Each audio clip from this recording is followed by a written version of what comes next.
The reason for organizing this program is, first, to emphasize that to create an inclusive society, to achieve and realize Agenda 2030 for Sustainable Development, and also, as an LDC coordinator, to implement the LDC POA in an effective manner, financial inclusion needs to be recognized as the strongest driver for inclusive development and inclusive growth. The big challenge is that not only are these kind of big meta challenges for the countries, but many of the governments are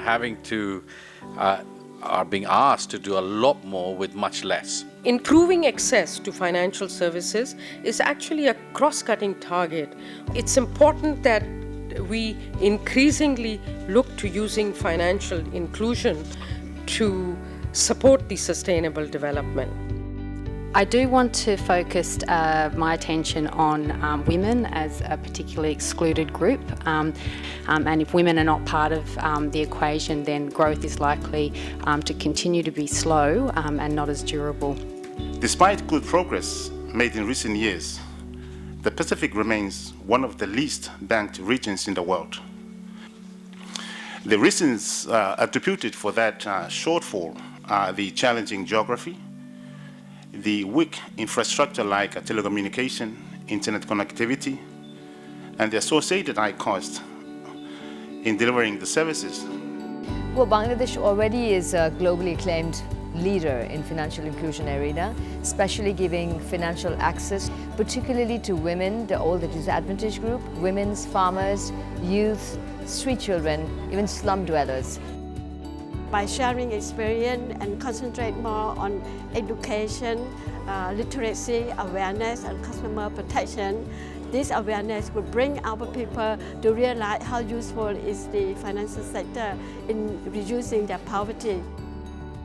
The government of Laos has long-standing commitment on the poverty alleviation with the focus on the poorest rural area. The government created in year 2006 the specific policy bank for the Nayobai Bank to provide affordable and collateral-free lending covering around 10% of the Lao population.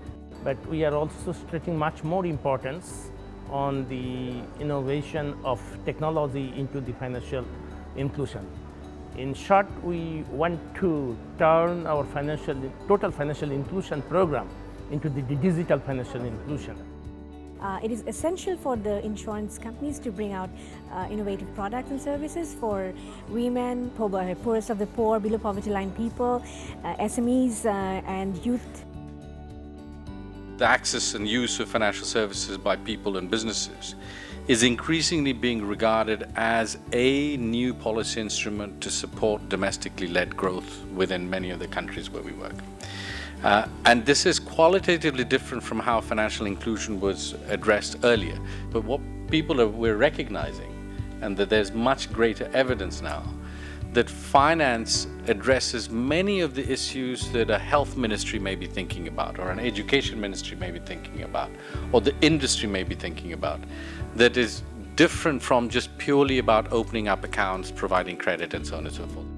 This event has brought out the need for financial inclusion to play a catalytic role for addressing various socioeconomic issues, including women economic empowerment.